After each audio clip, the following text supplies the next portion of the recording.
Good evening, ladies and gentlemen, and welcome to yet another opportunity for us to learn about intellectual disabilities. Our topic of focus for today is autism, and of course, the science of improving reading, learning, and speaking.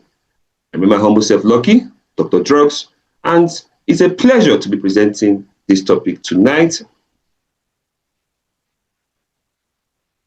Dr. Drugs, stay healthy, stay wealthy. Our table of contents goes thus. We're going to have a run through. We're going to run through autism and ADHD very quickly because of those that have been calling me and saying that they would love to hear one or two things about the last seminar or the last 2 or 3 seminars. So please, let's pay attention. And if you have any questions, write them down. Then we'll now delve into our topic of today. That is science of improving reading, learning, and speaking. Now, we can't do this without talking about the brain-derived neurotrophic factor, brain functions in intellect, speech impairment as a case study. Let's just pick speech impairment. So we have other kind of impairments, but let's just pick speech impairment, which is very common. Then the reasons why autism spectrum disorder causes challenges. We need to even know why they cause those challenges. Then we'll talk about some key biomolecules where we're going to take our time to explain certain things, so that when we are doing the things we do, we know why and know what to expect. Then, of course, we delve into natural pharmaceuticals. As we all know, autism is basically a neurodevelopmental disorder that affects communication, social interaction, and behavior. And believe it or not, it is now a silent epidemic. Now, it affects different people differently. It presents in different people differently, based on various stressors and ambient conditions. And of course, ambient accepted norms in society, stressors, and responsiveness to stressors can actually determine how this may present. There are different types of autism, and that's why it's often elusive, because some people do not understand that there are different degrees to which this thing can happen. We have autistic disorder, also known as the classic autism, Rett syndrome, Asperger's syndrome, childhood disintegrative disorder, CDD, then pervasive developmental disorder, non otherwise specified, which is actually a milder form, just like Asperger's syndrome. These are the signs. Of course, difficulty with social interaction, verbal and non-verbal communication issues, perseverative interest, stereotypic body movement, rigid routines, and so on and so forth. These are the risk factors. People ask, how does this happen? Remember that our ancestors, I don't think our ancestors really had cases of autism, because I don't know whose ancestor was cooking Indomie or whose ancestor was eating agege bread. I don't know. But you can see that it's more rampant these days. And these are the risk factors. Okay? Age, certain prescribed drugs, believe it or not, chemicals are generally contraindicated. They are risk factors. Then, of course, things that happen before pregnancy, during pregnancy, and just after birth. Environmental factors like shock, hostility, especially those that are experiencing separation and divorce and very unconducive environments for children in terms of emotional happiness and all that can actually provoke these conditions. Then, of course, chemical substances, preterm birth, genetics. Being a male is actually a risk factor. That's why I keep telling some fathers that tell their wives, why do you give birth to a child that is not complete? And I tell the wives, you should be asking the man why he should, because it is his gene that most likely was expressed in that son, because it's often happening in males. So male often carry that gene. Poor brain development is not left out. A small birth weight, delayed delivery, malnourishment, lack of folic acid, vitamin D, essential fatty acids. You know, some women, when they are pregnant, they don't take care of themselves because they cannot see what is happening in their womb. But actually, believe it or not, those things that are given in the antenatal section are very, very important, and a lot of others. We'll talk about that shortly, okay? It's so terrible now that it's estimated or rumored to occur in about 4 in 10 people in certain parts of the world. I don't want to mention a particular country that is now like the capital of autism, and we all know why. So you can see that there are 3 levels of autism, okay? And of course, the complications range from learning issues all the way down to bullying. You know that some children can't even say what happened to them. They just see mark on their body and they can't say anything. Some of the teachers are so nonchalant, they don't even care. all the intention is just their salary and all that. So that's one of the disadvantages, of course. And of course, there are three levels of autism based on independence and how much support is needed. Okay. Now, based on the degree of impaired social communication and restricted or repeated or repetitive behavior, we can classify them into these three levels. That's why you can see that if somebody can be saying they don't believe that their child is autistic, but actually the child may be autistic. It's just that it's one of the lesser forms of autism or one of the lower levels. Maybe it's just level 1 autism. The child is just having Asperger's syndrome, which is bad, but it is there. And there's a risk of what is called regression. So treat every single case seriously. Autism and ADHD are often linked together. They move together, but they are not the same. Okay? Autism tends to make children more reserved and more dissociated, while ADHD makes children hyperactive and lose attention. The mother is the first doctor after God. So that is why it's important that as a mother, if you are here, open your ears wide and begin to take notes. Because you bring your child to the hospital, just stay 2 hours with us, and you'll be with that child for the next 3 months until Prof comes back from vacation in UK, and the child is going to be with you. So you have to learn these things and take charge of those basic things that you have learned. Okay? Now, improved neural connection and neuroplasticity is key. We're going to talk about that in detail, because if the brain is not developed, if you like, go and carry a speech therapist and put inside the child's head, nothing will happen. The child will still not learn anything. And we will be forgetting some things that he has learned. I want to focus on this today. So let's just keep running through. Of course, there are certain things we are supposed to avoid in order to avoid risk factors. Now, early management via applied behavioral analysis is very, very important. Okay? Cognitive behavioral therapy, all the way down to dieting, natural pharmaceuticals, and so on and so forth. Please, let's bear in mind that vaccines have no effect on autism on paper. If you want to know more about that, you can get in touch with me later. But here is what we'll say for now. Now, comorbidities are what I call the bridal train or achebi of the problem. Autism can land with epilepsy, learning disability, anxiety disorder, depression, sensory processing disorder, and there's one common issue, which is gastrointestinal tract disorder. Bear in mind that the second brain in a child's body is in the gut.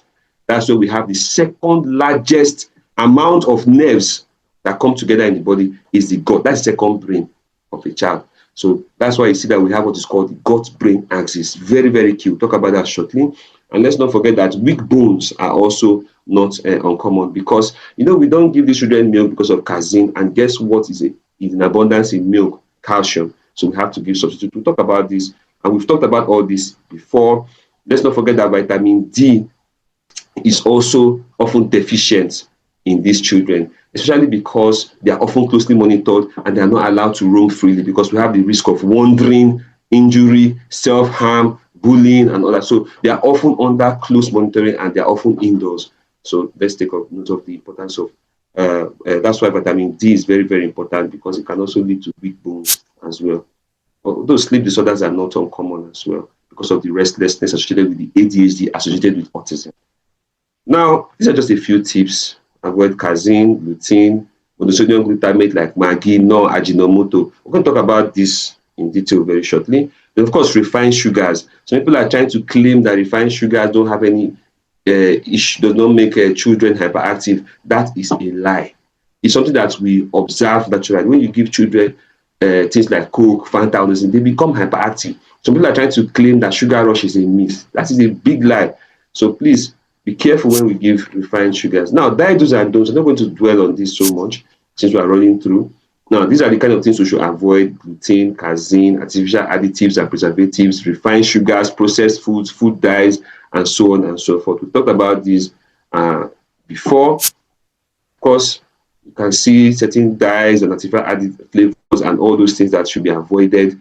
You see, these things are not good for children that have autism, because of the hypersensitivity. What you may not sense, an autistic child may sense it up to 10 times. Now, these things can trigger or worsen hyperactivity, inattention, impulsivity, irritability, anxiety, sleep disorder, gut issues, social and behavioral problems. You can see the child on the top right corner of the screen there. That's a clear sign of ADHD. And if you have watched Gumball before and Darwin, you have a better idea of what ADHD is all about. I don't know why I keep laughing when my kids have made me to love this cartoon. Now, some people say, Dr. Drugs, you say we should not eat this, don't eat that, don't. So what do we now eat? Look at what your child can eat here. Leafy greens, berries, nuts and seeds, fatty fish, sweet potato, avocado, grass-fed meats, all the way down. Look at turmeric is even there, ginger is there, probiotic rich foods are there, eggs, legumes, whole grains. So many things to eat.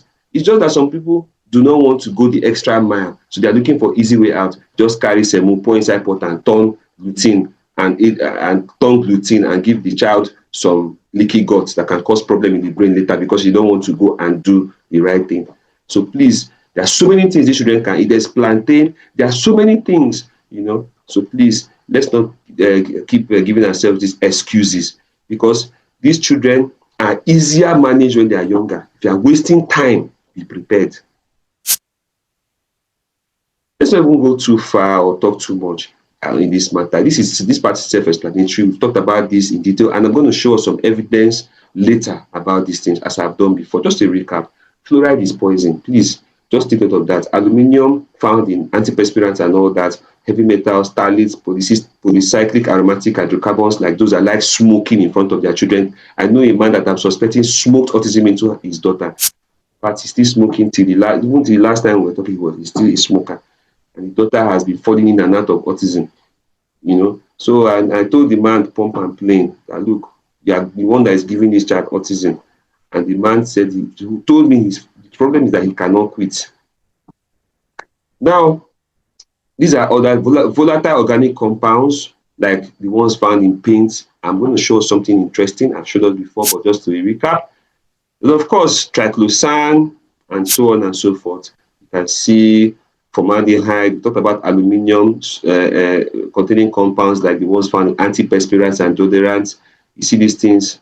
Apart from the fact that this aluminium containing antiperspirants and deodorants that are sprayed in the armpit can provoke breast cancer. So you see, it's even better not only to avoid it because of the special child, but even because of the mother. You understand? A lot of women that present in the hospital with breast cancer often starts from the armpits and they think it's from the village. But anytime they wear white, especially when they're going for things like August meeting, they don't want any single stain on the armpit. They will spray the things everywhere. It's dry like Sahara Desert. It's called armpit. It's not arm dining table. It's not arm kitchen. It's not arm fast food restaurant. It's armpit. God designed it to drain something out. And when you block it, you're accumulating toxic substances in that area, and then you now add aluminum salt to go and clear the cells to decide whether they want to turn cancerous or not. Please, let's avoid things like this. I'll tell us what we're going to do later.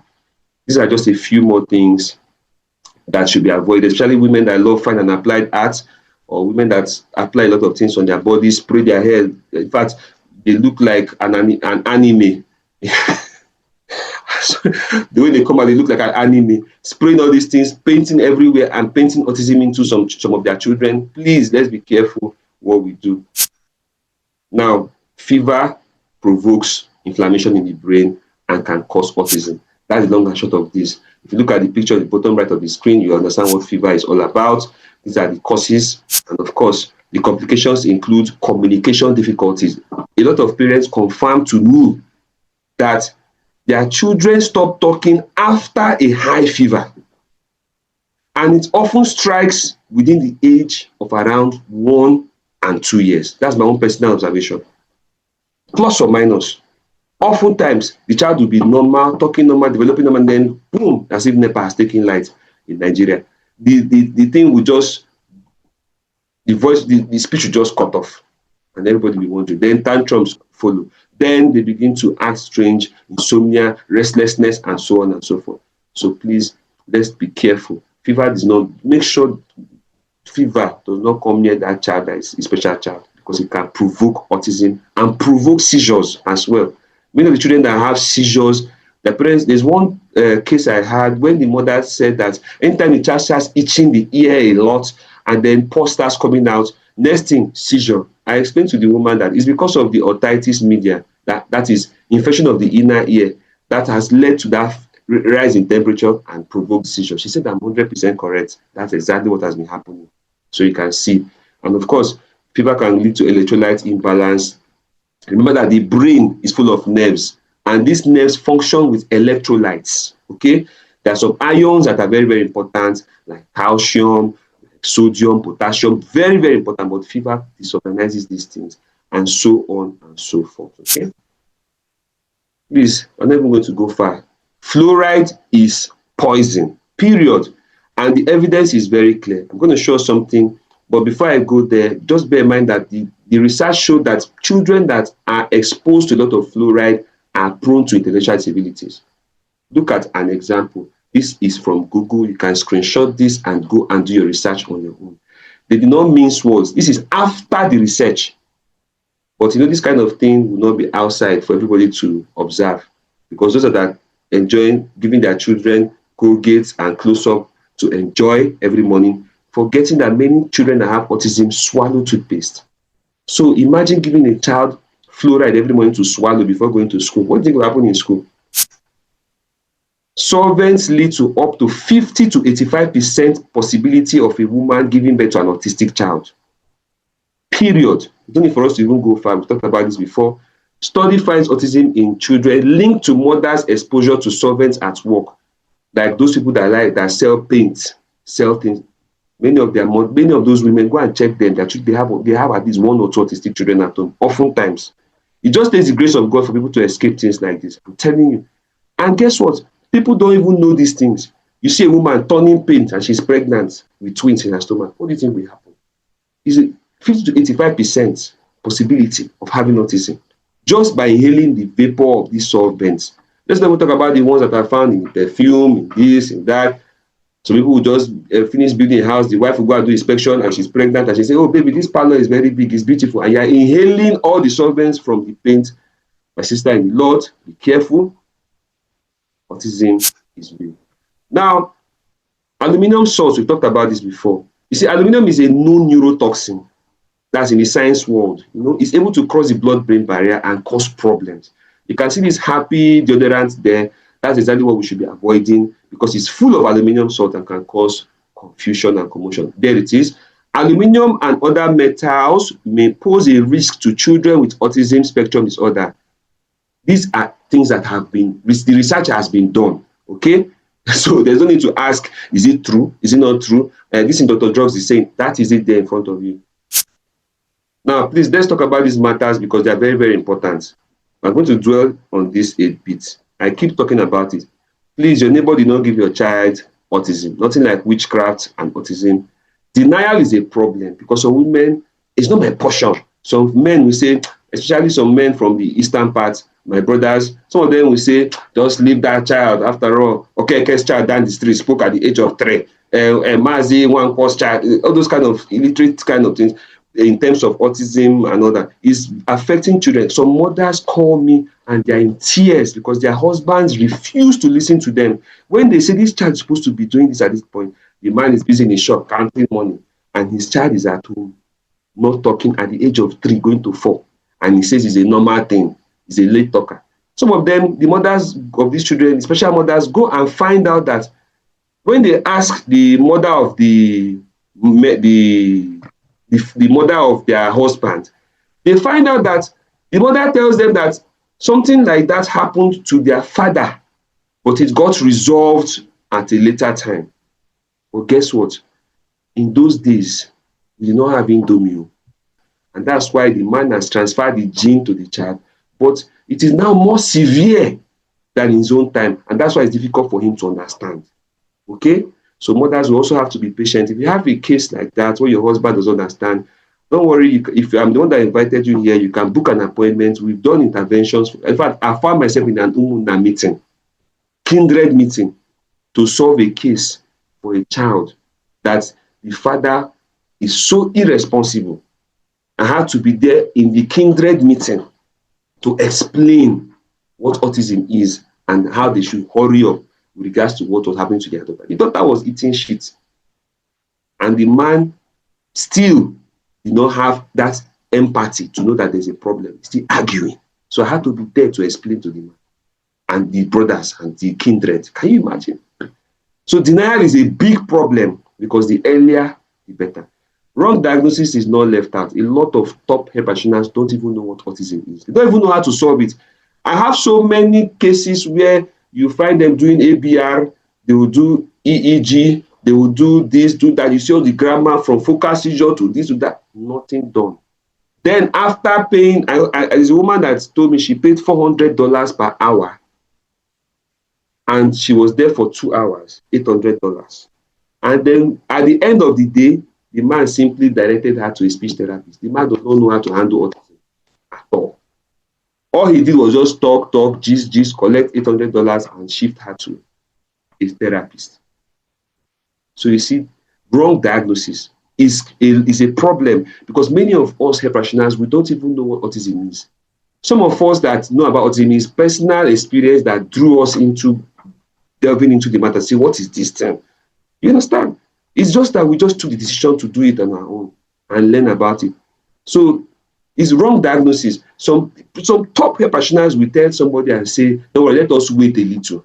Let's know whether the child will start talking. That wait a little has finished a lot of children. Because the opportunity to heal fast, of course, you know, children heal in fact, children heal like mutants. So children are amazing when they heal, but you need to give them that opportunity. You understand? Then Epsom salt, please, like that woman that the neighbor told her, since you can dip the child inside Epsom salt, why don't you just put it inside a cup and let the child drink?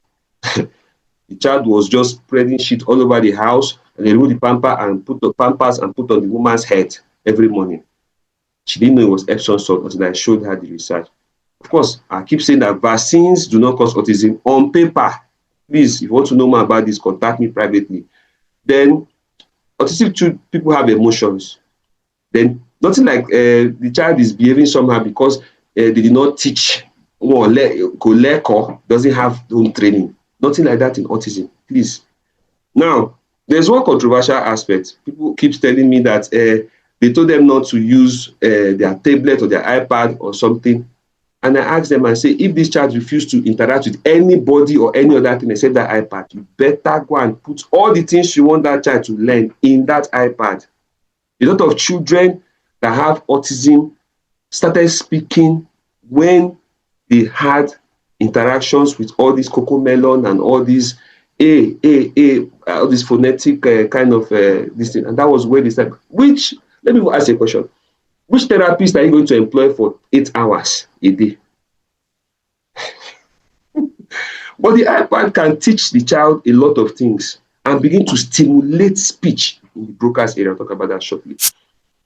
Now, this is another part we're going to run through quickly. Management via improved neural connectivity. What this is just trying to tell us is very simple. It's just trying to tell us that, you see, the human brain is adaptable, is malleable or changeable, okay? But the earlier, the better, period. Because as one gets older, it becomes more difficult to change. I always tell people that a critical age to change is 6 years. Once a child begins to go further from 6 years, it becomes more difficult. The child needs more biomolecules, more restrictions and all that. But if you start handling this case from the age of 2, 3 or thereabouts, you find out that these children pull out of it better and quicker. In fact, I tell parents, when a child comes to me, they bring a child to me and it's 3 years old, I say, look, it can take 3 years or less if you follow the rules. And believe it or not, there's a child in Owerri. The mother has been so helpful to that woman. That's Lovett. Lovett has given a testimony. A child could not talk in January. But by the time she started following these rules, by March, April, the child began to talk. She was here in one of our seminars giving that testimony. So please, let's know the importance of following the rules. This is how the brain can learn or adapt, okay? Experience, for instance, via applied behavior analysis, all right? Nourishment, that's supplying the necessary materials, okay? Because without improving neural connectivity and neuroplasticity, every other thing is a complete waste of time. In fact, the one the child learns can begin to forget, and that's called regression. So we talked about applied behavioral analysis, where we try to increase the desired behavior and reduce problem behaviors. Okay, this is what I call the 10 commandments of ABBA. Of course, where you see we're giving positive reinforcement that's rewarding desired behaviors. Then we'll talk about extinction, ignoring what we don't want. And of course, we talked about that before. Ladies and gentlemen, we have landed. Now, the science of improving reading, learning, and speaking. Let's just relax and listen to this part very well. The first thing I want to talk about is what is called brain-derived neurotrophic factor. It's an amazing molecule that really helps development and support of brain function and health. Okay. Now, it helps in neural connectivity and neuroplasticity, very important. Helps with neuron survival, that's the basic component of nerves. Then mood regulation. Of course, a low brain-derived neurotrophic factor level has been linked to depression, anxiety, intellectual and cognitive decline, neurodevelopmental disorders like autism and ADHD. All right? We have factors that boost this include exercise, intermittent fasting. Some people keep feeding their children. You see an autistic child that is like a basketball, round, and you are wondering why the child is not talking. Please, you need to bring that child's weight down, okay? Because intermittent fasting boosts brain-derived neurotrophic factors, so the opposites can actually make it lower, okay? The opposite, of course, is obesity and poor diet and overfeeding. Having a healthy diet is important, quality sleep, then guess what? Vitamin D helps to boost brain-derived neurotrophic factor. Now, therapy is also important, then natural pharmaceuticals are in a big way. Bear in mind that the most important part of any effort to learn new things via professional therapy, of course, involves nourishment. Because if the brain is not nourished enough, the nerves are not nourished enough to improve the neural connectivity and neuroplasticity, a lot of things that we do to improve these special children may be useless. Because it's like trying to load up an already full flash drive because nothing enters. Okay? So these are a few functions, or these are brain functions that are in intellect. Okay? Reading, learning, and speaking depend on several interconnected brain regions. God is wonderful. You see, this brain we're talking about, we as health practitioners, we don't even know up to 0.0000001% of what God put inside this our coconut. Because if you are looking at it, the more you look, the more you see. Do you know that people have been discovering things about this our brain for millennia, and yet we have not reached anywhere? I'm telling you. So what somebody says is a consultant neurologist. In the next 50 years, the consultant neurologist in the next 50 years will still be higher than the one of today, because to be learning and learning and learning. It's like learning. In fact, let's not even go too far. Now, different parts of the brain control different aspects, and that's why you see that autism is terrible. When it makes these parts underdeveloped, it affects the corresponding part that brain is supposed to coordinate or control. For instance, the Broca's area is important for speech production. Wernicke's area for speech comprehension. Prefrontal cortex, attention, planning, and working memory. The temporal lobe, auditory processing. Then the hippocampus for memory and learning. If anything happens to any of these things, the commensurate area will be affected. That's why autism is terrible. There are other parts we would have listed here, especially if we're talking about the hypothalamus being affected, then the child can just start having high temperature without any sickness. Okay. Now, let's just take speech impairment as a case study. Look at this diagram here. You can see the Broca's area located comfortably on the left cerebral hemisphere for people that are right-handed. Okay. You can see the motor cortex, and you can see the arcuate fasciculus. Then you can see the Wernicke's area. These parts of the brain all work together to help us with what is called speech. Okay. Now, if anything happens to these areas or this area, a special child is termed non-verbal. We're talking about Broca's area. That area needs to be developed. So if you are not working on that area and you're busy doing all the therapy in the universe, as far as that area is not developed, that child will not say paka, not talk. So don't waste your time. You need to focus on these areas. That is just it. And Now, focusing on these areas does not mean that does not mean it's only what we are supposed to do. There are also things that we are not supposed to do. So you have to avoid what you're not supposed to give what you're not supposed to avoid. Talk about that shortly. So without improved neural connectivity and neuroplasticity in the broca's area, speech therapy may be completely useless. You're just wasting time. Nerves grow or recover relatively slowly. This implies that in order to assist this part of the brain to recover or grow or improve its nerve or neural connectivity, one must be really patient and do the needful. And recall that we mentioned that the earlier, the better. So people ask, why autism spectrum disorder causes challenges? People want to even know. Now, children with autism spectrum disorder often have challenges with communication and learning because of one, imbalances in neurotransmitters. Neurotransmitters are those biomolecules that are found in between those nerves that help to conduct or convey information across the nervous system. Okay? That means if they are in short supply or there's anything wrong with them, the nerves cannot communicate with each other. Very simple to understand. Okay?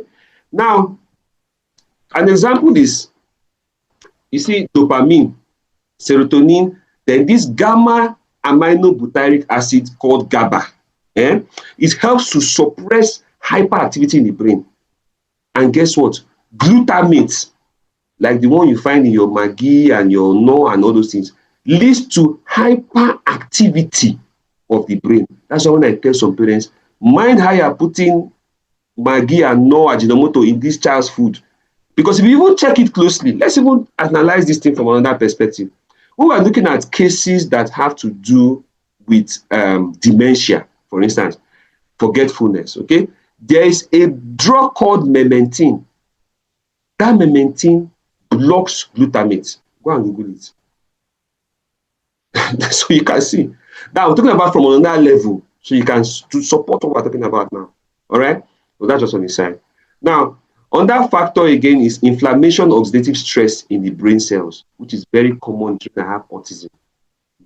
That's why you see that when children have fever, it worsens the inflammation. Or when a child has leaky gut, inflammation in the gut, it allows unnecessary substances going to the blood and worsen inflammation and can provoke seizures and regression and other things.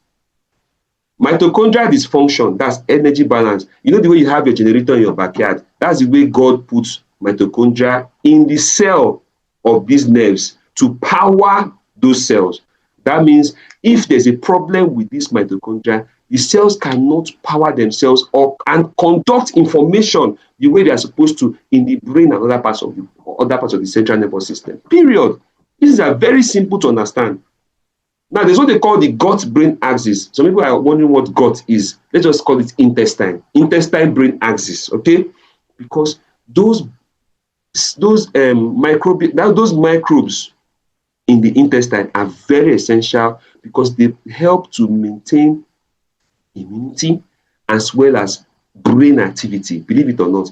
If those microbes go haywire and they cause inflammation in the gut, it leads to what is called leaky gut. So you can see these are just 4 of the major reasons why autism spectrum disorder causes challenges, because autism spectrum disorder throws these things off balance. Okay? So the goal is to support neurotransmitter balance, nerve protection or neuroprotection, cognitive function, and improve neural connectivity and neuroplasticity, which is the most important factor as a child can't learn or adapt, process, store, or give information without this. So a holistic approach is very important because while these biomolecules can help improve neural connectivity and neuroplasticity, which is key, improvements are strongest when combined with, bear in mind that you have to do this one first, then you now bring in the next, which is speech and language therapy. Applied behavioral analysis or cognitive behavioral therapy, occupational therapy, structured learning routines, dietary interventions like gluten-free and casein-free, diet if sensitive, and so on and so forth.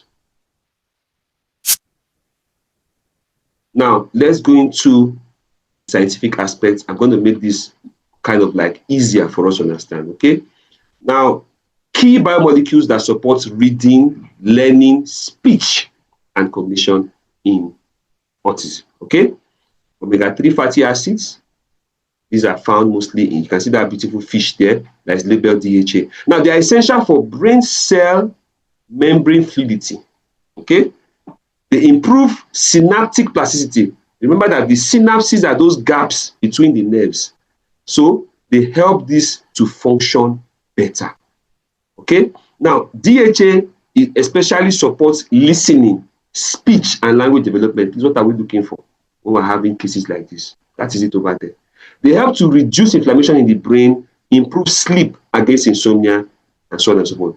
You know, studies have actually shown that omega-3 can help improve attention, social interaction, and speech clarity. Where will you find these things? These are what we're looking for. You understand? So you can see why it's important we pay attention. Now we have phosphatidylcholine and, of course, phosphatidylserine. These are very important, especially when we're talking about the insulation of the nerves and so on and so forth. But bear in mind that this phosphatidylcholine is a precursor of a very important neurotransmitter called acetylcholine that is found abundantly in the brain. See? Now, they help in acetylcholine production and support neuronal communication and reduce cognitive fatigue, that's tiredness during learning. Okay? So, with regards to autism specifically, they help with focus, processing speed, and language comprehension. Wonderful. Now, we hear about vitamin B, and we take this thing for granted. But look at what vitamin B does. These are water-soluble vitamins crucial for neurotransmitter synthesis, okay? Now, we have pyridoxine, which helps convert amino acids into dopamine and serotonin, essential for mood. And then we have B12 and folate, which support methylation, crucial for myelin formation. That's nerve insulation and protection. You know that when these nerves, they're like wire that we used to run current through our house. You know, when a wire is naked and two of them touch, what happens? It will spark. And guess what that spark can mean? Convulsion. And a lot of other issues. So you can see how important these cobalamin and folate analogs are. Now, you see, they support methylation, crucial for myelin formation, that's nerve insulation and protection, against sparking, which can trigger brain hyperactivity and seizures. If you go and check some EEG, you find what they say, some spikes, and you hear focal seizure and all that. This could be as a result of poor myelin sheath formation. Now, in autism, especially, they improve attention, mood, verbal communication, and often used with magnesium for calming what? Hyperactivity. Now, let's talk about zinc, magnesium, and iron. Now, zinc is needed for dopamine and serotonin function. Magnesium is for calming and also supports nerve signaling. And iron supports myelination and oxygen delivery to the brain. So we're talking about low iron system, already approaching anemia. That's low blood. So now, autism deficiency leads to delayed speech and learning progress. Okay? So our grandparents often take coenzyme Q10, maybe when they're having high blood cholesterol, hypertension, but imagine that it's also indicated here. Okay? Now, the functions of coenzyme Q10, first of all, is that it's a mitochondrial antioxidant and function booster. Now, the functions include reduced mitochondrial dysfunction. Remember, the mitochondria is the powerhouse of the nerve cell. They support energy production. They help with attention span, memory, learning and motivation, antioxidant properties, improve communication, better sleep patterns, reduced food rejection, and of course, help against gastrointestinal issues. Can you imagine?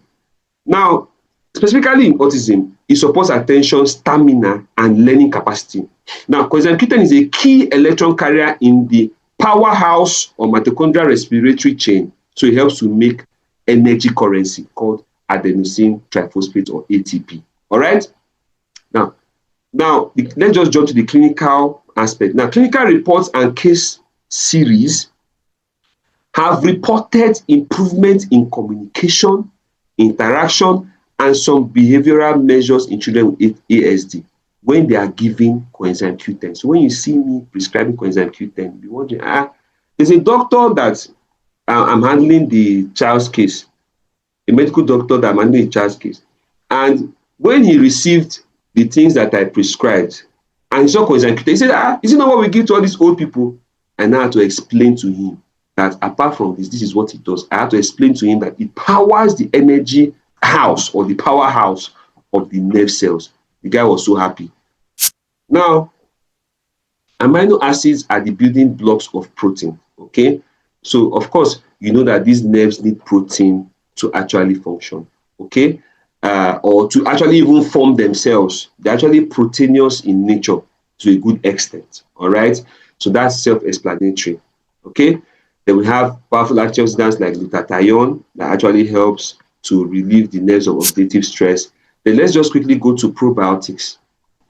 Probiotics, like the ones that contain bifidobacterium and lactobacillus species, are believed to help alleviate autism symptoms in several ways, which include gut-brain connection, digestive health, reduce anxiety, they boost immune system, reduce inflammation, improve sleep, reduce behavioral problems. And probiotics can help improve the ability to listen and concentrate. Is that not amazing?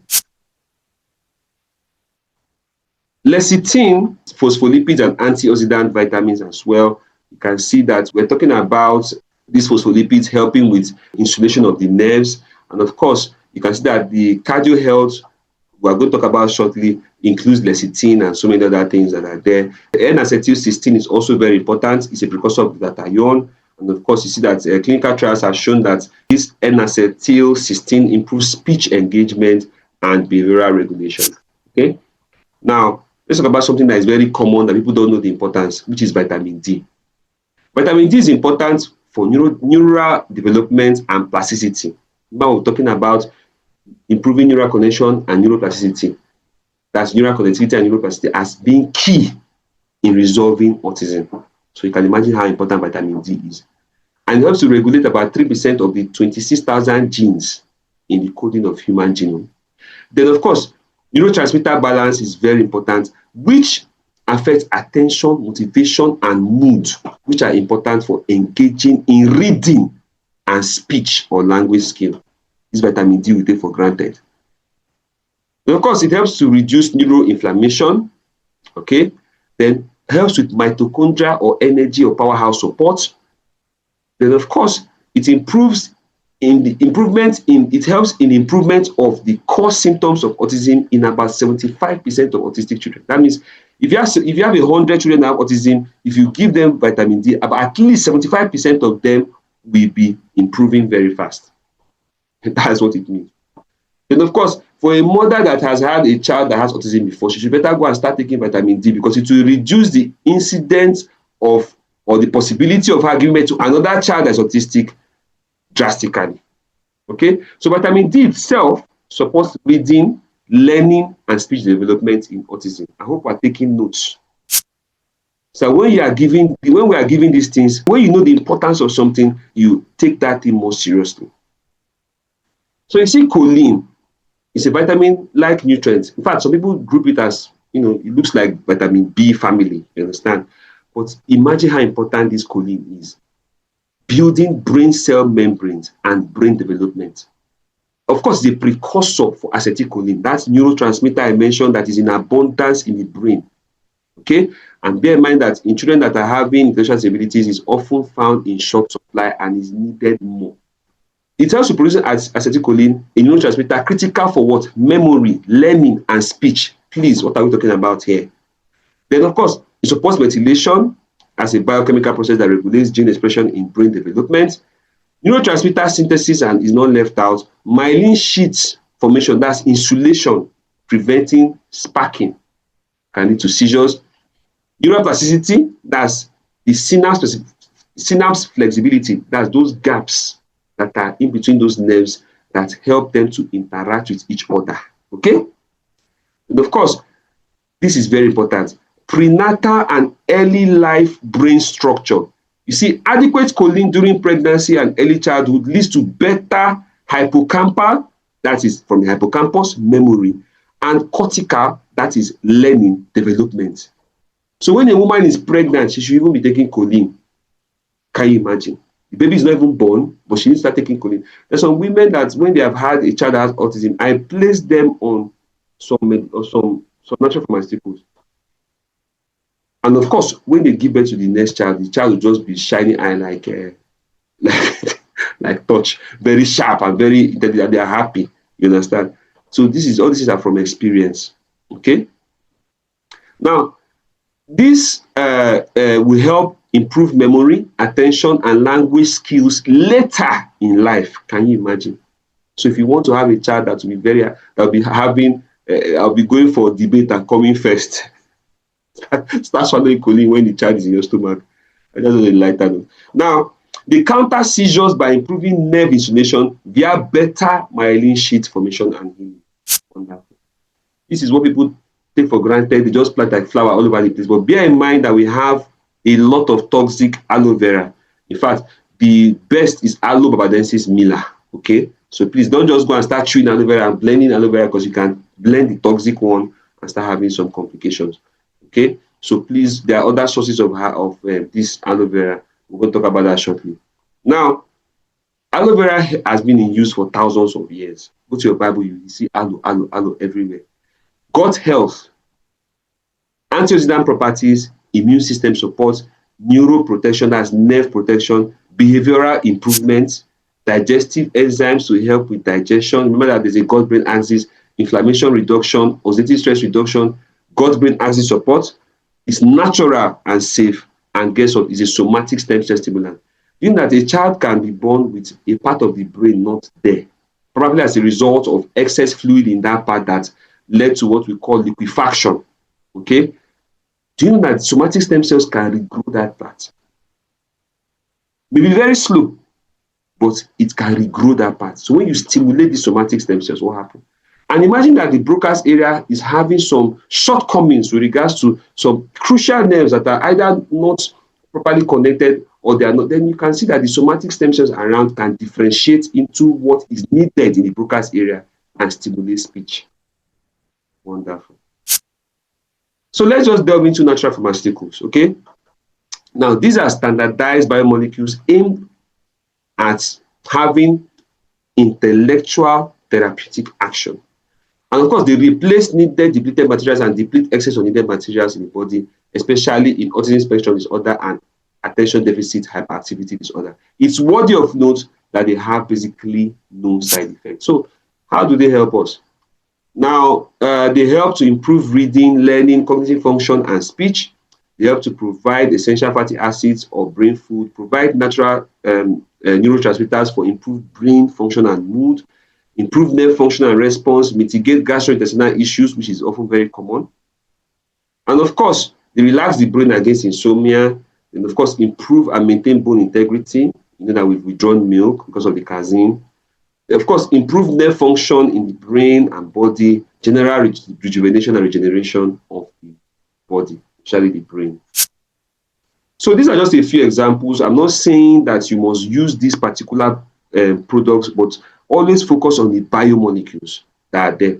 But if you are my patient, this is what I'll give to you. This is what I've used for my patient is working for them internationally. So this company is Forever Living Products. They have been here for about 50 years or thereabouts, and they are still waxing strong. It has to be for a reason. And in fact, personally, I've observed children grow out of autism. I'm talking from I'm talking apart from other people's experience, I'm talking from personal experience. Grow out of autism when they are given these things. So there's nothing anybody can come and tell me about them that what I've experienced physically happen in front of me. This is what I give my patients. But if you want to get your biomolecules from anywhere, enjoy yourself. Okay? Now, this is kids. It helps to promote speech. We've talked about a lot of things there. This is original EPA and DHA, as we have been mentioning. That's Arctic Sea. Then we have choline. We're talking about choline, a powerful neurotransmitter, precursor in the brain. Of course, the neurotransmitter is acetylcholine. Then this is B12 and B9. That's cobalamin and folate analogs in very good forms. Remember, we talked about how they myelinate the nerves and insulate them against problems, as well as other things they do in the brain. That is 8 billion colony forming units of probiotic microorganisms like bifidobacteria. Then, of course, you can see a prebiotic, that is fiber, which is soluble fiber. Remember that fiber is very good for the gut. And then chamomile calms the brain down, believe it or not. In fact, in the US now, there's some hotels that will give you a spray that you spray on your pillow if you want to sleep well. Go and check, you find wild chamomile in there. It helps to calm the brain down generally. We're talking about calcium. Of course, we know the importance. Somatic stem cell stimulants, we're talking about that a lot. It contains aloe vera gel, carotenoids for improved brain function. Then we're talking about vitamin D. We talked about this extensively. We know how important it is. Absorbent D is there. Then, of course, nature mint contains calcium and a lot of other important things like zinc, magnesium, and iron. We've talked about how important that is. Of course, coenzyme Q10 that powers the powerhouse of the cell. That's the mitochondria. Amazing. Then, of course, daily contains resveratrol and other things that are very, very important in regards to brain development. Now, we keep saying that fluoride is toxic. Please, some people have asked me, how do I get a this is a non-fluoride toothpaste. So please stop giving your children autism to swallow in the morning. Please get a non-fluoride toothpaste, okay? Like this one here, all right? Of course, we have milk substitute. This is aluminum salt-free anti-deodorant. Of course, this thing can last up to 6 months. It's better. I tell some parents, you have to sacrifice. Stop spraying all these things. And many of them are following the instruction and they are getting results and they are happy. You know, it's better you do these things now before these children grow and become big problem for you. You understand? The earlier, the better. This is just an alternative organic soap that can be used instead of using those chemical riddled soaps people use. If I tell some parents, if you cannot get this one, just go and get Ghana soap that has nothing inside, just raw Ghana soap, and it is better. But if you can get this as well, it will be amazing because of the usefulness in regards to skin health and all that. This is an organic cream. This one is what I give parents in case of injury. Imagine somebody having an injury, go and pour iodine there, and the child is autistic. What do you think will happen? It's going straight to the brain. Yes, it's going straight to the brain.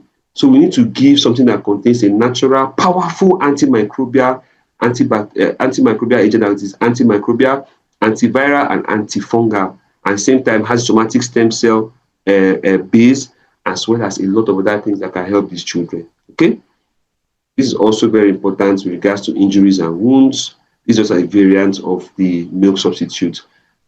Well, I remain my home self lucky, Dr. Drugs, and I want to leave us with this. You are what you consume, and there's a constant battle between factors that repair and protect our bodies and those that break it down. You just have to be on the winning side. Your food may be killing you. Look at this banker. He has eaten burger, but the burger is not eating it. A lot of things that are affecting these children today is what they are eating. I keep asking some people, which of your ancestors used to cook Indomie? I don't know whose ancestor was cooking Indomie in those days. So let's stop asking ourselves, why is autism more rampant now? Which of our ancestors were eating agege bread? They were taking natural substances. All these things are what has brought problems. Look at America today. It's turning out to be the capital of autism in the world. Go and look at what Donald Trump is trying to do. He's doing everything in his power to reduce the amount of autistic children in America. It has become a national problem now because in the near future, the effective workforce of America is going to go down. They don't do anything about it. Because you can imagine the population of children that are autistic in America. The choices you make today determine how healthy you will be tomorrow. Okay? Whichever door you open here will determine how your child is going to be tomorrow. Now, you have to remember to consult with a healthcare professional or registered dietitian to determine the best dietary approach for your specific needs. Additionally, consider consulting with a health professional before making significant changes to your diet or regimens. Okay? I want to thank everybody for being patient. Thank you so much for coming. And now, before we shift into the free health consultation section where we can ask our questions and enjoy, just ask, you can consult freely on any aspect. I also want us to welcome somebody that is very, very important here. Her name is none other than none other than our lovely sister, that is Ruth Okafor, who is a therapist, a general therapist. Ruth Okafor, I think you should have the floor now. Can you hear me? Good evening, sir. Good evening, my sister. Thank you so much for this opportunity you've given us. Let me see if I can share your slide. I think Okay, it should be. Let me see. Just a moment, please. okay, Just a moment, please. Uh, Before we ask our questions, let's listen to Ruth Okafor. I don't know if we can see a slide. Ruth, can you see your slide? yes, yes, yes. Okay. Let Thank me you, zoom sir. out. Good Okay. evening, everybody. Good Good evening, my evening. sister.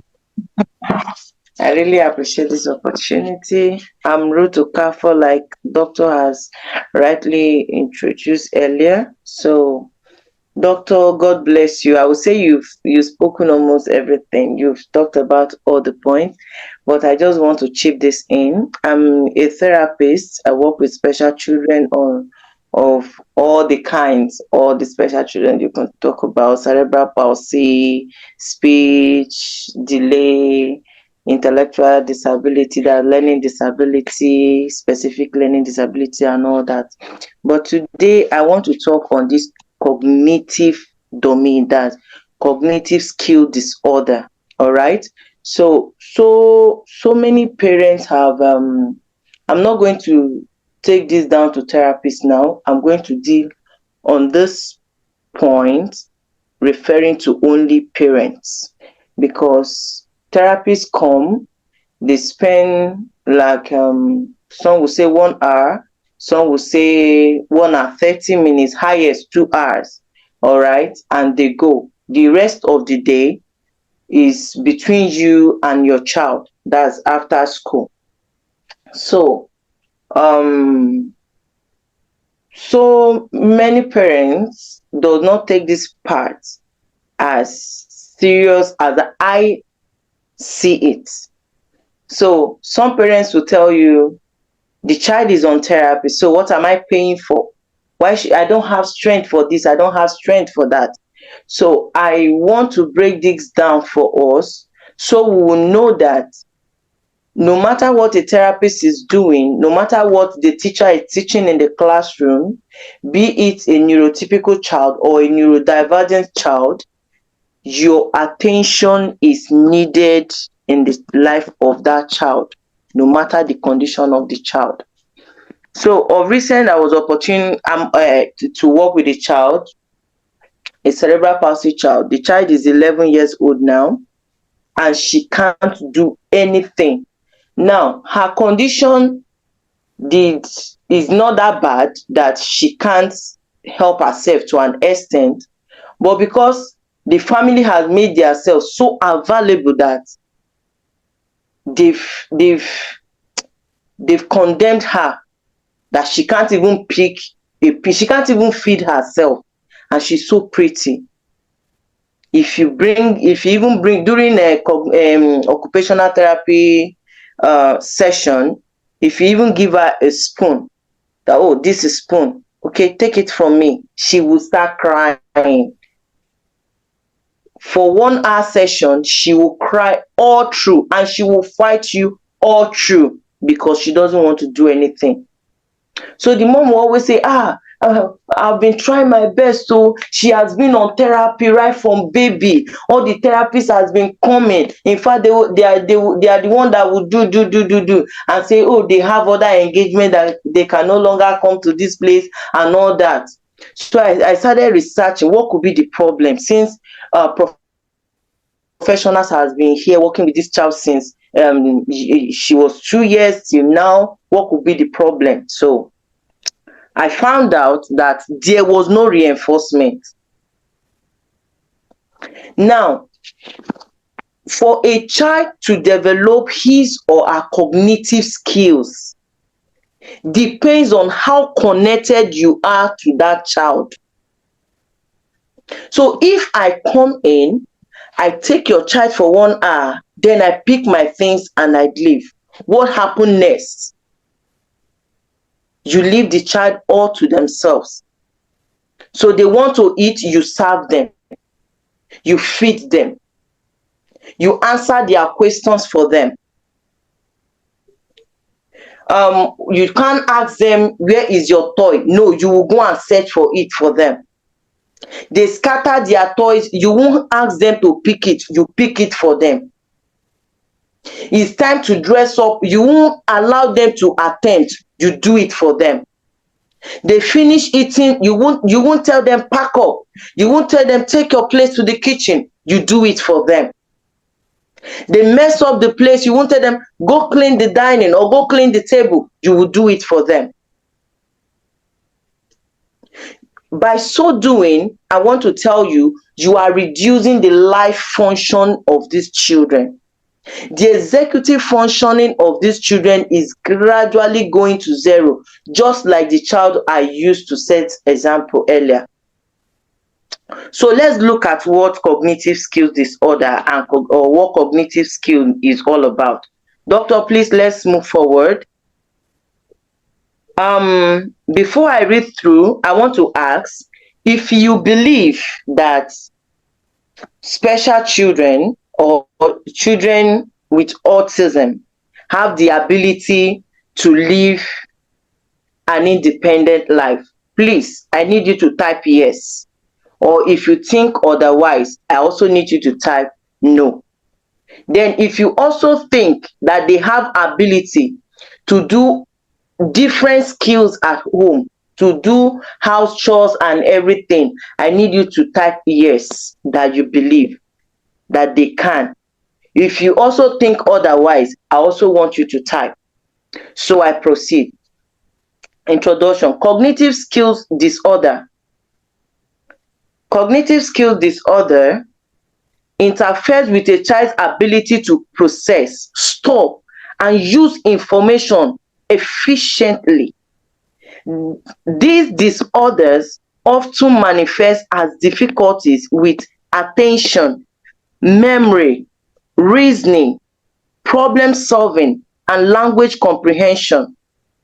Addressing such challenges requires a structured plan that targets specific. Okay, doctor.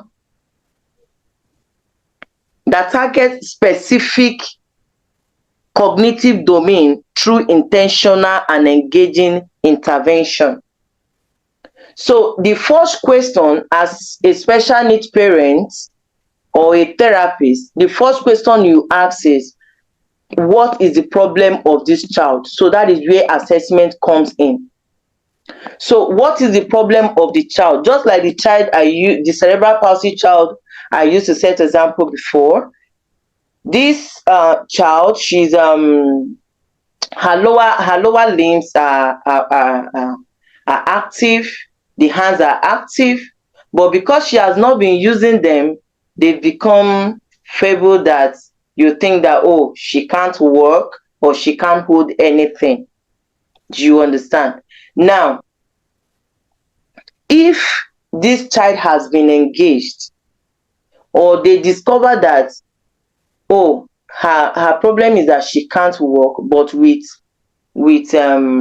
clutches she can move, believe me, they will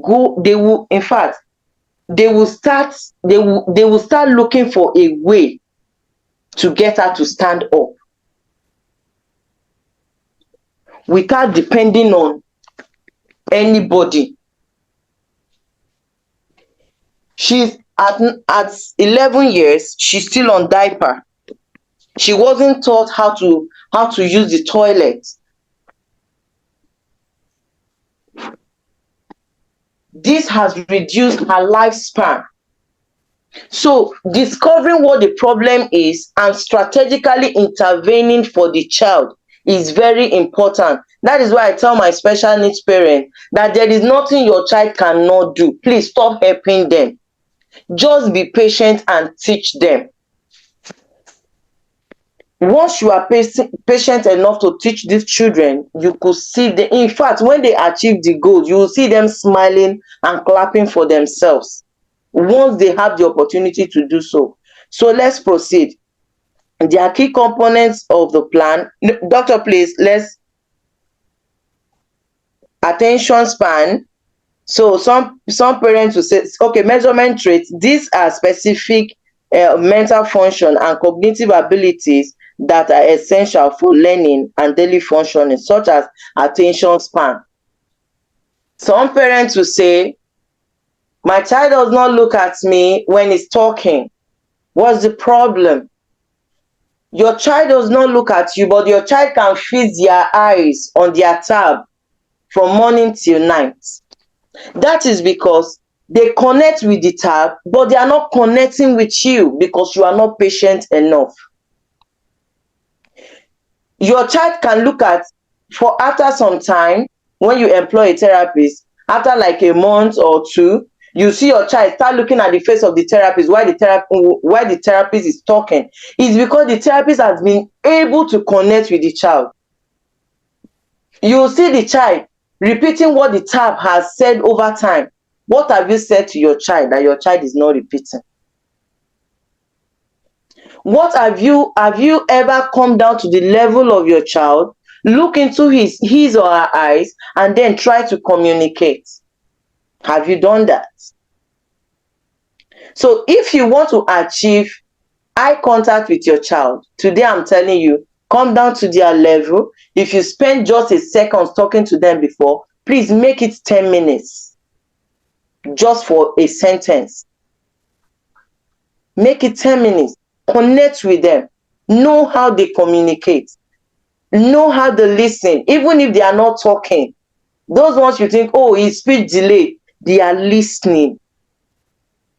They are hearing you. So teach them. Why you think they can't talk? They can carry out your instruction, but just be patient to teach them.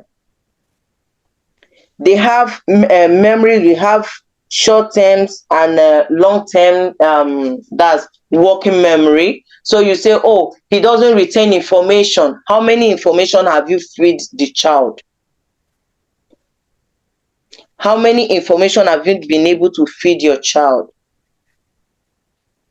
The girl's mother told me, say, her brain is too shallow. I say, no, her brain is not shallow. She is very smart, but just that you people have not explored that part of her. You are only looking at her that, oh, she can never be effective. She can never be useful. But I'm telling you that this soul is useful only if you can maximize it, only if you can discover it, only if you can strategize and intervene for her. So what have you feed your child to help their memory growth? Because this memory is like a plant. So the more you water it, the more it grows. And how do you water it? The more you feed it. There's what we call neuroplasticity. The more you feed it, the more it has the ability to grow, the more it has the ability to accommodate new and old words. And over time, you see it bringing it out. You see it growing different branches. And you cannot say, it's been long this boy learned this, why how is he using it now? Oh, that means he's listening to me. Oh, that means he's hearing. Yes, your child is listening to you. Your child is eager to hear you talk to them. So please, let's do. Then we have logical reasoning. How many questions do you ask your child a day? Where is your tab? Where is your shoe? Go get your clothes. Allow them to think. Stop thinking for them. Stop concluding for them. You ask them, where is your book? They are looking at you. Some of them are auditory processors. They have to process what you said. Some of them that have echolalia issue, they repeat after you, but the fact they are repeating after you doesn't mean that they are not processing it. Give them time. They have to start thinking. They have to start reasoning. There's one child I'm working with, so Sometimes when I ask her questions, she'll be looking at me. The next thing, she'll just call me, Mrs. Ruth, this is what it is. This is what it is. And I was like, okay. In my head, I was like, if it is someone else that asks you that question, the person would have, answer me, answer me, answer me. And because I've understood that this person is an auditory processor, so when I give my question, I give her time to in fact, sometimes 10 minutes. Sometimes my answer comes later during the class. Maybe I'll say, okay, let's move on. Then the next thing you see, she will tap me. Mrs. Ruth, this is what you asked me. This is my answer. This is it. This is it. And I'll just be looking at her. I'm like, good job. So please give them time to reason. Don't pressure them. There's a difference between neurotypical and neurodivergent. They are divergent because they think all round. They think like the way the which, what will I use to give example now? Okay, the way you light up your torch and it just goes everywhere, overshadow the darkness. That is how your question comes to them, and it just overshadow them. They want to think from all angles to see how they can get your answer. So because it is not easy for them to just bring out like that, they have to think about it, they have to process it, they have to go, you have to go through so many process before it can come through the mouth.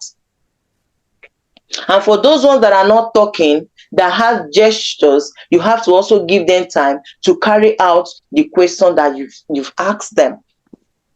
So please, no, apart from those on the high executive function, no child, whether neurotypical or neurodivergent, just how will I say it, just grows on their own. Is what you feed them. My son that just turned 4 was saying something on Sunday, was asking his dad, I don't know what his dad was saying to him, and he was like, Daddy, you didn't whine me. And I was like, who said that? He repeated it again. You didn't whine me. And I was telling his dad, I said, we don't use this word in this house. He's hearing it from outside. So he's hearing it in school. Sometimes he will come back and say, what will you eat? He will say, beans and bread. I said, which one is beans and bread? Where are you seeing beans and bread for? I said, is that what your teacher takes for lunch? He will say yes. So you feed them. You feed them. They are seeing. If they are not saying it, they are seeing. They are listening. Imagine where my son heard that you didn't whine me. Imagine where he heard it from. He might not have engaged in that conversation. He might not have been part of those having the conversation, but he brought it home because he overheard them talking about it. And all of a sudden, he just came out from his mouth. You didn't whine me. You understand? And the other day, I heard him speaking Yoruba. We are Igbos. We don't speak Yoruba in the house. Where did he hear it from? School. He was asking the brother, Kilo Shane. And I was like, are you for real? Kilo Shane. So when you feed them, they have a lot. Like, keep feeding your child. He's neurotypical. He doesn't understand. I can't engage him. I can't give him tasks to do. He can't do this. No. Cognitive skills disorder is a disorder because the child has not been engaged, because the child has not been developed, because the child has not been asked questions, because you've been answering for the child, you've been talking for the child. That is why the child does not have anything to give you again, does not have anything to bring out, apart from what he or she is learning from the cartoon, and then they sing rhymes. Some will say, she talks so, but she talks to herself. Yes, she talks to herself because the only thing that talks to him or her does not talk like human being. It's just a system. So once the system is off, they have the ability to talk to themselves. But if you are connected, the child can communicate with you. It doesn't initiate conversation. Why? Because you are not initiating conversation to them. So let's proceed. Then we have visuals, we have auditory discrimination, discrimination, we have problem solving. Some of them cannot solve math. They have problem with mathematics. In fact, there is you barely see autistic child that is not comorbid, that's comorbidity, that doesn't have other conditions like intellectual disability and all that, specific learning disabilities like dyslexia, dysgraphia, and dyscalculia. So you hardly see that. So sometimes you see an autistic child, you say, oh, he has this condition, has this condition, has this condition. So you have to start working on them. So some of them does not even have time for your problem solving. So you give them maths, they are looking at you that, what are you even talking about? So my child that is in primary 4, one of the child I'm working with that is in primary 4 now, they are doing the perimeter of shapes. All right. So I was asking her, how many sides does a square have? And she said 4. I said, so the perimeter of a square is what? And she was just looking at me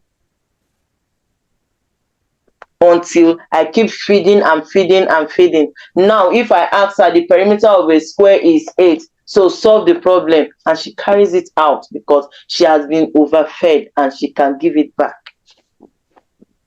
So please feed them, and I pray we'll get more results. Okay, so let's proceed, doctor. So we have conceptual functioning and language and all that. We have language comprehension. He doesn't understand what I'm saying. Executive function and all that. So let's proceed, doctor. Okay, we have attention span, the ability to concentrate on tasks without getting distracted. So is the more you engage them, the more they are focused.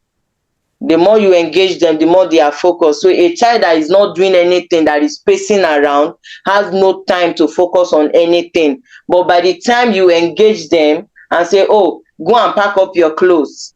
Go and, I was telling somebody, I say my 4-year-old boy can do almost 70% of the house chores that relates to him. And the person was like, it's a lie. How did you do it? Because I can't come and kill myself.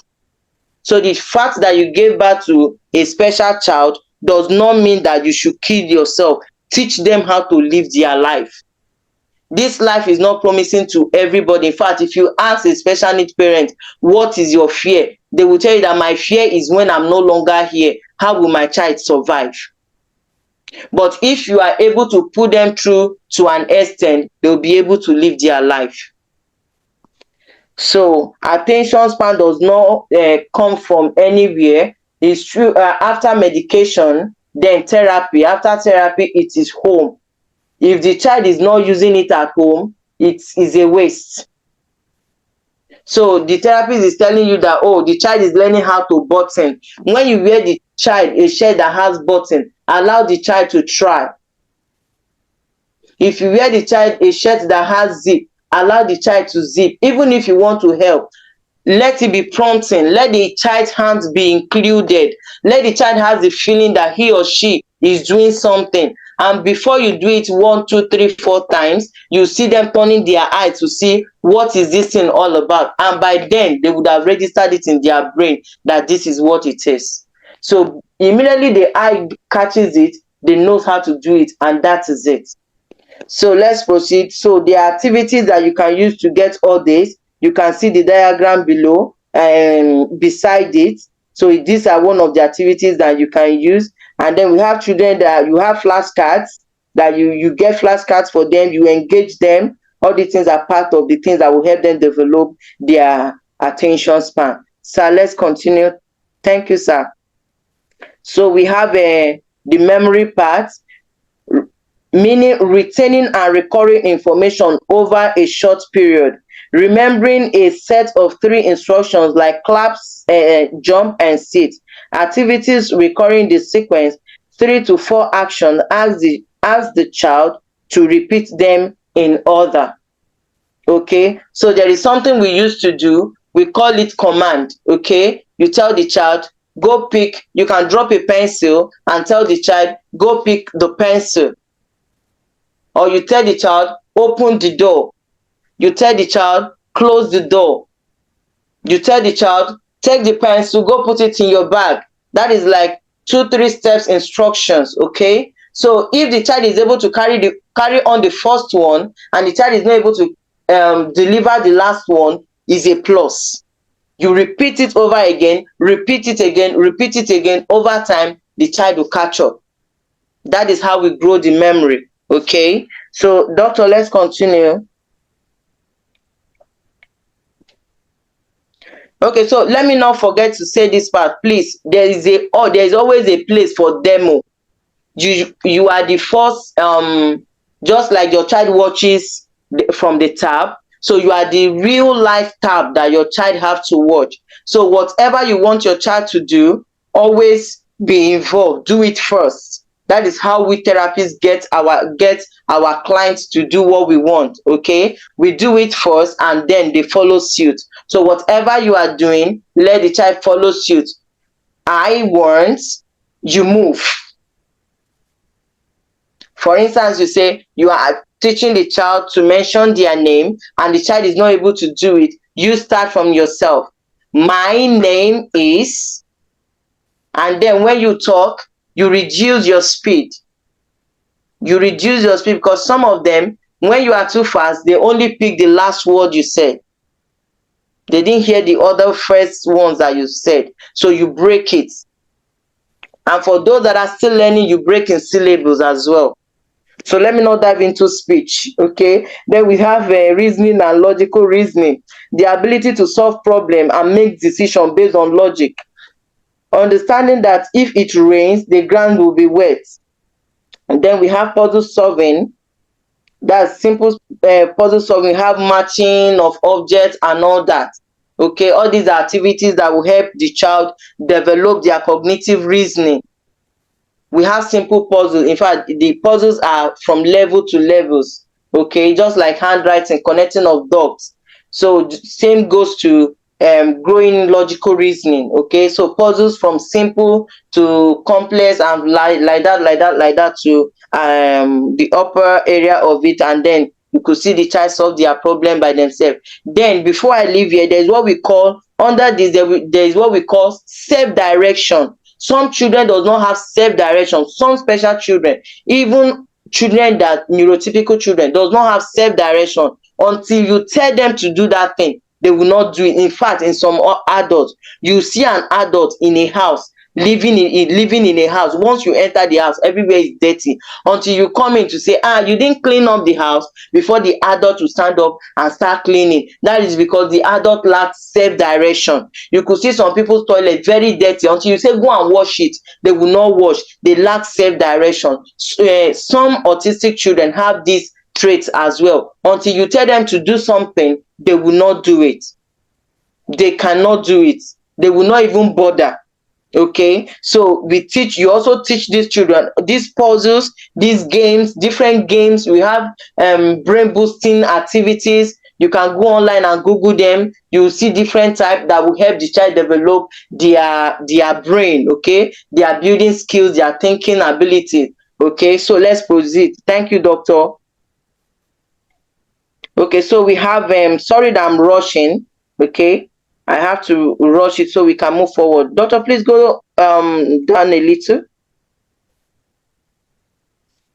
Down, down, down, down. No, no, no, no. Okay, sorry. Like up. I mean up. Thank you. I mean up. Okay. We are good here. We are good here. Okay, so we have okay, we are done with logical reasoning. Okay, so let's go down now. Okay, let's keep going, doctor. Let's keep going. Please just be looking at the pictures. Okay, They explain everything that I'm saying. Problem solving. Allow your children to solve their problems. Okay. There are some Montessori materials that we'll place on the table, and we ask the child to, after demonstrating for some time, for some sessions. So there are some sessions will come, we'll just place it in front of the child and see what the child will do with it. Okay. So sometimes you'll be forced to help the child. No, allow the child to pull through, and when the child is done, you could make your corrections. But once you start making your corrections from the beginning, the child will just give up. Just like when I was teaching my son handwriting, when he start writing, I'll start making corrections immediately. So at a point I discovered that once I clean like 2-3 times, he will just stop writing. He will start crying. So I was feeling like, oh, he doesn't have interest in writing, he's weak. So one day I was like, no, let me stop this. He was writing and making his mistakes after everything, and I called him. I said, oh, you did well. I celebrated him, and I was like, okay. Oh, this your G is not sitting well. Oh, this your A is not sitting well. Oh, this your R. Is this R sound? No, it's not looking like R. Can we clean and make corrections? And my son became a lover of, when it comes to assignment, you could see him. Okay, mommy, which one do we do? Should we do this first or this one? And he's so excited because I stopped the mistake I was making. Some of us are on this table. Please allow them to do their thing, solve their problem. Now, my boy that is 4, I don't even monitor his assignment again. I'll tell him, go and do your assignment. When you are done, come and show me. And when he's done, once he comes, I'll say, oh, you are done. This is good. Okay, this is good. No, you didn't write this one well, go and clean it and correct it.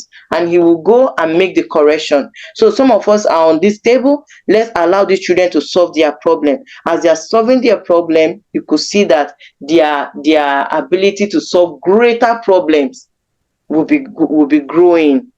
All right, will be improving. You could see them solving from simple to complex. Okay. I pray God will help us. So let's say the ability to think through and solve a challenge is very important. Okay, a child finds a way to open a box with a toy inside.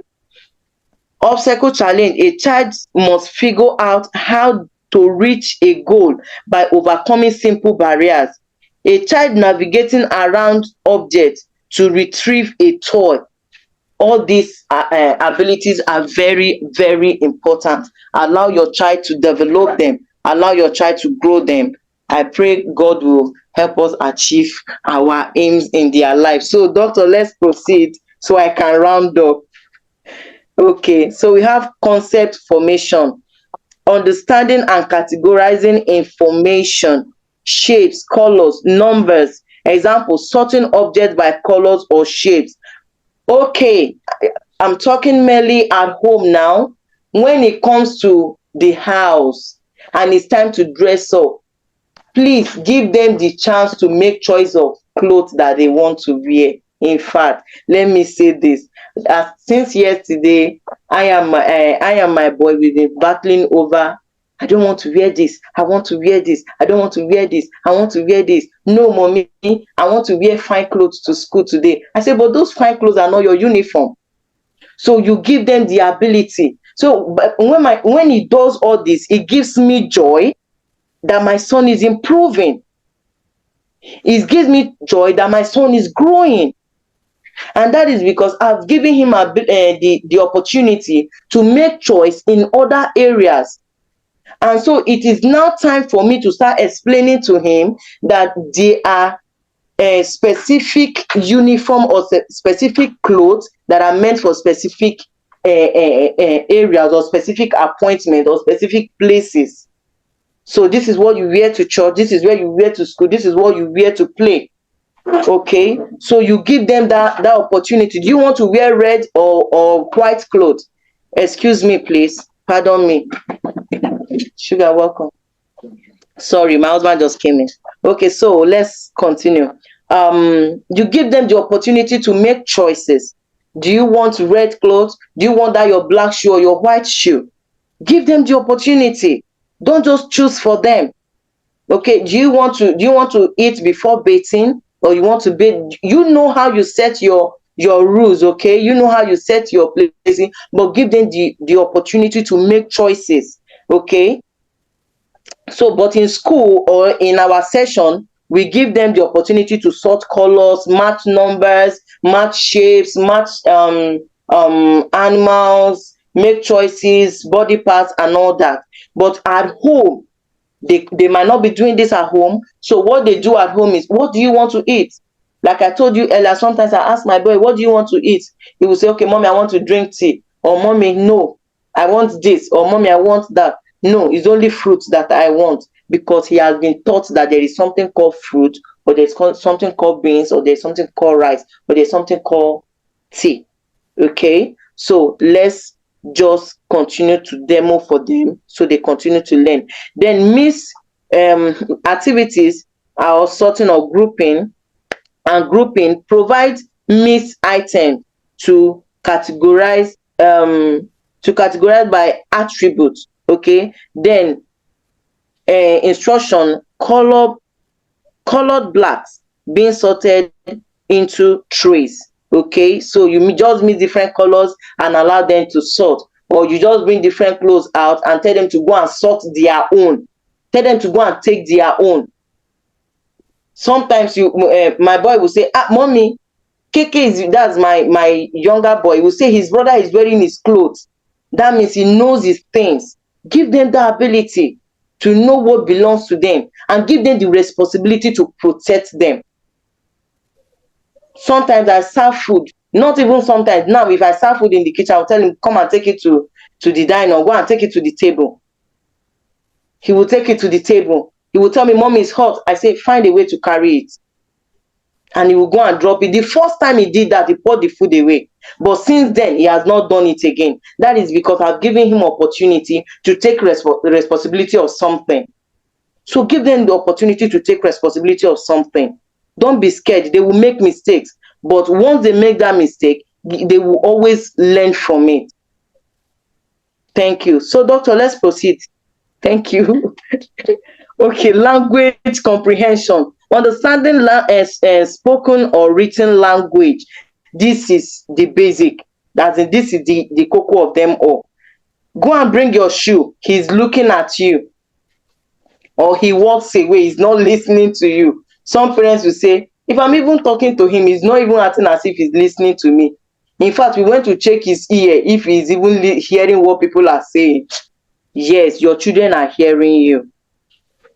Like I said before, demonstrate it.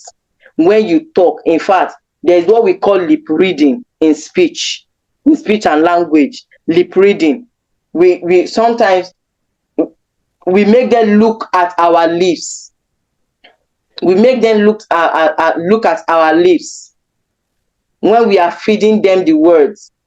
Like say bo, bo. Some of them will just say ba, ba, ba, because they are not using the right shape of the mouth. But by the time they look at you and see the way you are closing your lips and opening it, they will know, oh, I need to close my own lips as well. They will close it. He's not listening. Oh, I asked him to go and bring water. He didn't bring water. Take him there. Take him there. My boy that is 1 now, I don't need to stand up to take him to go and bring water. He knows where water is, where pure water is. He will go and bring. Once you say, go and bring water, he would, in fact, he will zoom off to go and bring it. That is because he has been taught. Because the first time I sent him, he was unable to do that. So I took him there. I picked the water and I gave it to him. I said, yeah, bring it, follow me. And we came to the table together. I opened the water and we drank. Since then, if you say, go and bring water, he will quickly dash off because he knows that's what you said. So for your child to understand your spoken language, the child has to be taught. The child has to see you do it, demonstrate it. I said, go and bring your school bag. Oh, he didn't understand what I said. Take the child to where the school bag is. Pick it up. Or you ask the child to pick it. If the child cannot pick it up and give it to the child. Then tomorrow repeat the same action. Next tomorrow repeat the same instruction. Upper one repeat the same instruction. You could see the child picking it from there. So following instruction, touching your head or then clap. different instructions that we give. Someone is at the door. Can you go and check who is at the door? Follow suit. You are teaching the child to respond to sounds. Oh, something fell down. Taye, can you go and check what fell in the kitchen? You follow suit. If the child did not respond, take the child there. He heard what you said. The child heard that you said kitchen. The child heard you that you said kitchen, but the child might not be moved or still processing what you said at that time to go to the kitchen. But by the time you demo, it will help the child move next time. Okay, so let's proceed. Read simple instructions and then, sorry sir, read simple instructions and observe response. Please let your instructions be simple. Don't be fast. Like sometimes when we want to give our own instructions, there's what we do, there's the one we do when we are sitting. We say clap and hit the table. So when you clap and you say hit the table, you clap, and that's two instructions, and I broke it. Clap, hit, clap, hit. You have to break it. Break your instructions. Make it simple for the child to carry out. And for the child that has achieved what you've been teaching the child over time, that's if they've achieved what you've been teaching over time, what you've been demonstrating over time, by the time you clap, you will see them clap and then hit the table. Or you are saying head, shoulder, knees, and toe, you are rushing. No, calm down, auntie. Head, shoulders, knees, and toes. You slow down because they will need to process. Their eyes will need to go as you are moving. But if you are fast, they will just leave you and walk away. But once you are slow, you are able to get their attention because they want to see the next body movement you want to make.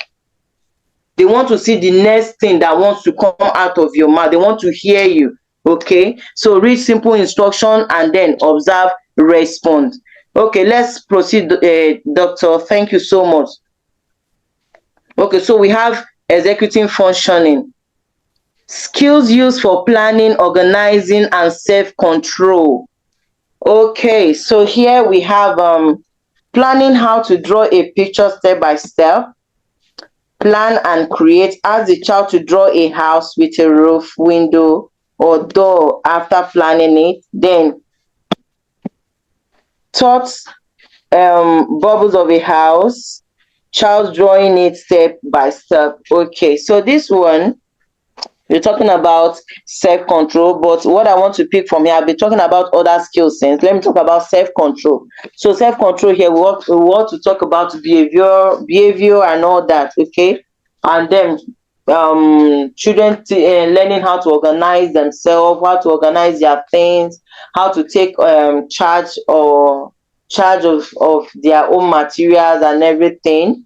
Okay, so all these are under executive cognitive skills, disorder or cognitive skills planning. Okay, if your child is able to organize these things, a patient was telling me that his child does not allow their house to be untidy. I said that is because over time the child has been seeing you do that. Okay, so teach the child to arrange their things. Sometimes you come to school, one of my child, whenever I enter the school, the first thing we do is to arrange our locker. Let them learn how to arrange their things. Let them learn how to take charge of their things. Then self-control, behaviorally, let them know how to control their emotions. Okay, when they are outside, some children you will see them hitting, some children you will see them fighting, you see them pushing. Okay, we teach them self-control. Okay, all these are under executive functioning. We teach them self-control. Okay, teach them how to manage their emotions. Sometimes you see them throwing tantrums, rubbing their self in the class. No, on the floor in the classroom. No. There is some parents, now Lagos State practice inclusive education. So sometimes there are some teachers that will tell me, hey, is this child coming to my class? Jesus.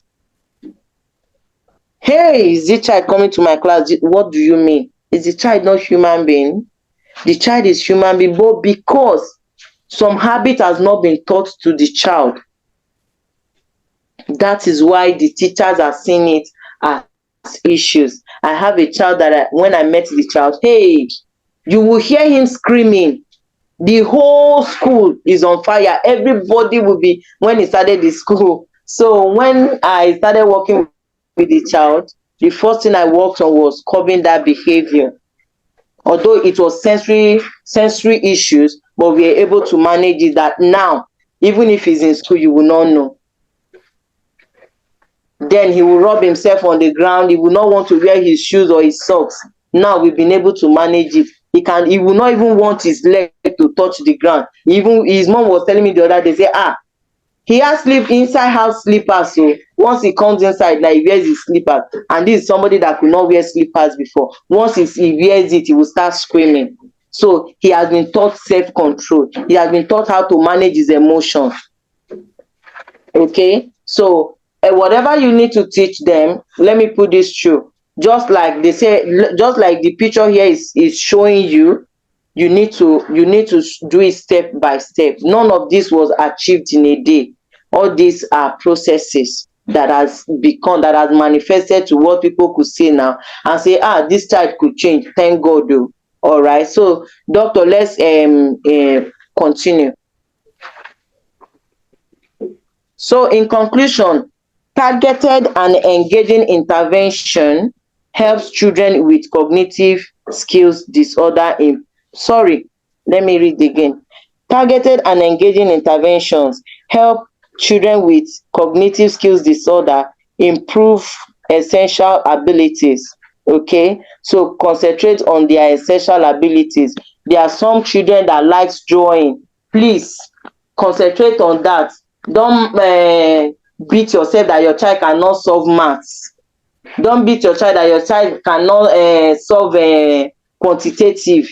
Concentrate on their ability, catch them and build them. One of my child now, if you hear her play recorder, you will not believe that is autistic child. This is somebody that her hand was like vegetable before. She doesn't like touching anything, but now she can do all things through Christ that strengthens her. She blows recorder, and in fact one of their events, she was one of those that blow the recorder on her own, and everybody was all over the place. So please concentrate on their essential abilities, concentrate on building them. Okay, now a structured cognitive domain master plan supports this by identifying needs, guiding development, leading to better learning and daily functioning. So once you are able to know what these children need, what the ability is all about, you are able to help them well. So that is where assessment comes in. So if you are a parent and you say, oh, I don't have money for therapy after getting medication, I just want to help my child, just get a professional that will help you do assessment. Once assessment is done, let the person do IEP for you. In fact, I have a program that is taking place tomorrow, that we are talking about IEP. Who and who needs IEP? Your child must have IEP as far as is a special child. Okay, get a professional to help you develop, do assessment and do this IEP. You pay them and they go, and you continue from where they stop. I want to use this opportunity to thank Doctor for the privilege to be here with you people. Thank you so much. I sincerely appreciate. You've just taken us back to school. So I believe we really gained a lot here, because these are the basic things that a lot of people do not understand. Even personally, I've learned a couple of things here. I can actually relate them to some of them to applied behavior analysis, like the section of chaining where you break things down to smaller instructions so that the child will not get derailed and all that. Once again, I'll say on this note, I'll say good night and God bless. Bye.